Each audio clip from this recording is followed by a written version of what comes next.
course, before that. Here comes Michael Cowdery.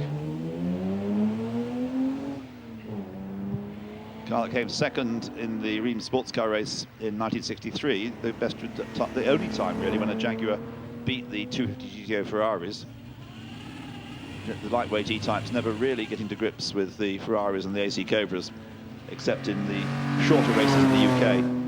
But this car, driven by Dick Protheroe in France, did beat the GTOs, driven by worthwhile drivers as well. It didn't win the race. The race was won by a prototype Ferrari driven by Carlo Abate. Well goes the rear-engine Maserati birdcage of Matteo Panini.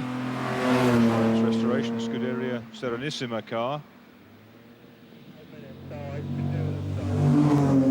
Yes, this is the rear-engine birdcage. Birdcage, it's called because if you have a close-up look at that car, you'll see that the whole chassis is constructed from a mass of tiny tubes.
Getting ready to head up the hill.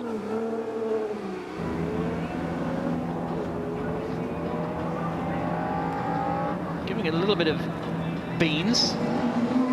It says Conrad Ulrich on the screen, but I believe it is Lucas Hooney who's at the wheel, because the timings just the name just changed. So yeah, it looks like Lucas Hooney's helmet, certainly.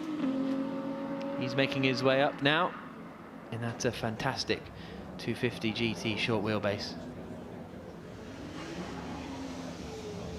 That's a Ferrari I'd have. I'd have that one if I had to.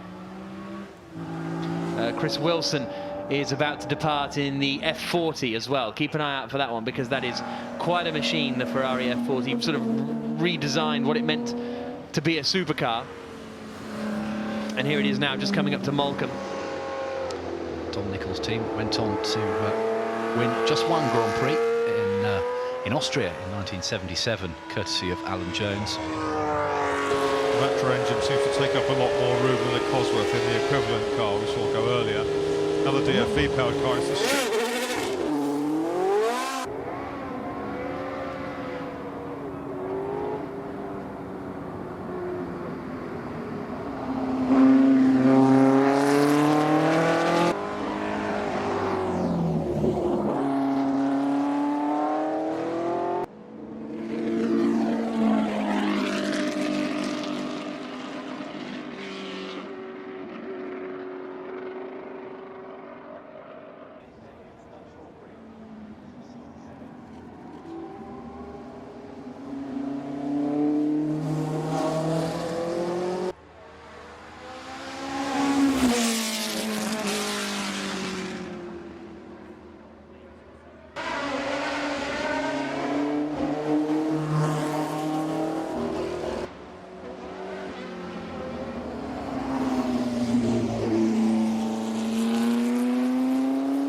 strange, isn't it?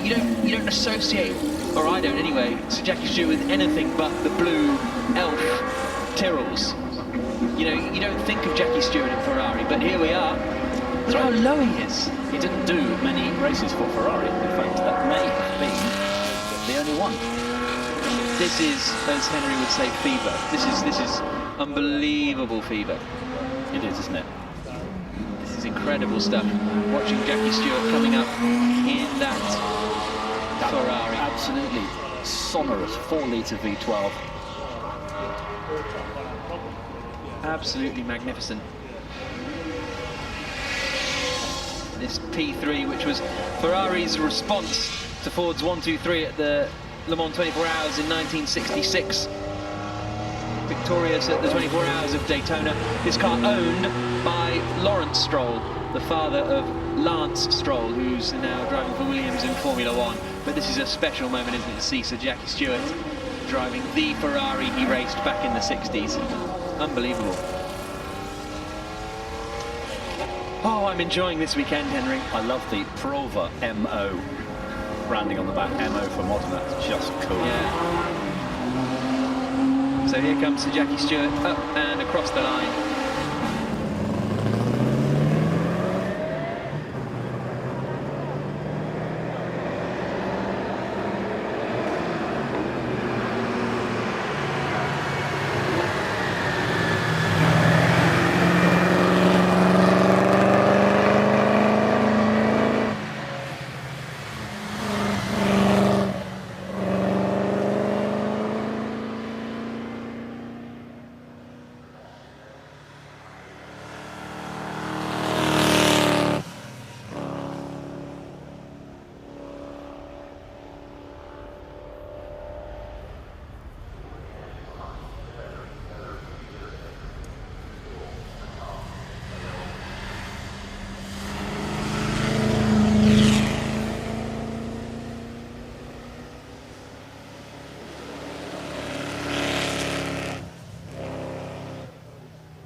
Serg, who's gone very quickly this weekend. He's 6th quickest in the qualifying for the shootout this afternoon. Looks good enough to drink, doesn't it, that car? Gary Anderson designed beautiful livery, contrasting blue and green. It's just glorious to look at.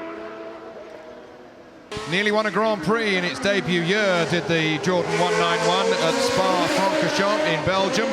There was a mix-up with how much oil they needed to put in the car, and it unfortunately ran out of oil when leading the Grand Prix with Andrea De Cesaris. What a fairy tale that would have been to win in the Constructors' debut season. And it was... having to pre-qualify at the same time. Yes, indeed. And 7 years later, Jordan went on to... Real noise, lighting up the rear tyres in the 641.